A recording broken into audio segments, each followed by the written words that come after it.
नमस्कार. एक तर लिहून दिलेलं पाठ करून बोलणं एवढं सोपं असतं, हे असं बोलणं शक्य नाही म्हणण्यापेक्षा कठीण आहे. प्रथमतः महाराष्ट्र राज्य शासनाच्या सांस्कृतिक कार्याचे मंत्री आपले लाडके मुनगंटीवार साहेब, आम्हा सर्वांचंच सांस्कृतिक लोकांची प्रेम आहे या माणसावर, कारण हे तितकेच प्रेमळ आहेत, जनरस आहेत. महाराष्ट्र राज्यसुद्धा आणि इतर सगळे मान्यवर इथे जे आहेत. आज चित्रपती व्ही शांताराम जीवन गौरव पुरस्कार मला शांताराम बापूंच्या नावाचा मिळाला. याच्या इतका मोठा मान दुसरा असू शकत नाही माझ्यासाठी.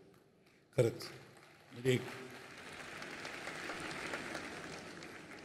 म्हणजे खूप मन भरून आलं जेव्हा मला कळलं तेव्हा.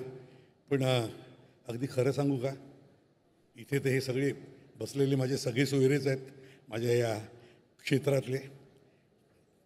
काही वडील आहेत, काही बरोबरीचे आहेत, पण तितकेच ग्रेट आहेत सगळे. त्या सगळ्यांना मी एकच सांगेन, मला जेव्हा हा पारितोषिक तुम्ही जाहीर केलं तेव्हा मला वाटलं की माझ्यासाठी का. तर मी खरं सांगू का, हा पारितोषिक घेताना मला पहिलं आठवलं तर माझ्या बालपणापासूनचा आपल्या मुंबईतल्या मराठमोळा अस्सल गणेशोत्सवाचा. मी म्हणेन तिथेच माझी सुरुवात झाली नाटकं पाहण्याची, नाटकात काम करण्याची. तिथून मग मराठी रंगभूमीवर आणि तिथून मग पुन्हा अगदी इथे सांगण्यासारखी गोष्ट की माझी पहिल्यांदा मी जेव्हा कॅमेरा फेस केला होता आपल्या मुंबई मराठी दूरदर्शनवर. याच्या अगोदर मी कधी कॅमेराच्या समोर उभा राहिलो नव्हतो. तर ते सुद्धा तेवढंच, आणि मराठी दूरदर्शन. आणि मग त्यानंतर चित्रपट झाले, सगळे झाले. पण मोठमोठ्या लोकांच्याबरोबर कामं केली, दिग्दर्शकांबरोबर, लेखकांच्याबरोबर, आणि खूप ग्रेट कलाकारांची सगळी कामं पाहिली. म्हणजे त्यात स्त्रीसुद्धा आणि पुरुषसुद्धा कलाकार होते. त्यातली एक तर आमची इथे बसलेलीच आहे, रोहिणी. म्हणजे मला खूप सुवर्ण संधी होती तिच्याबरोबर काम करायला मिळालं. मला वाटते 1979-80च्या दरम्यानची गोष्ट आहे, खंडोबाचं लगीन.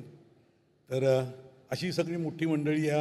मी म्हणेन की माझं हे पारितोषिक मी माझ्या रसिक प्रेक्षकांना, ज्यांनी खूप आतोनात प्रेम केलं आणि ज्याच्यामुळे आज हा सगळा प्रवास इतका आनंदी झाला, तो हा पुरस्कार मी त्यांना अर्पण करतो आणि या माझ्या रंगदेवतेला करतो. थँक्यू.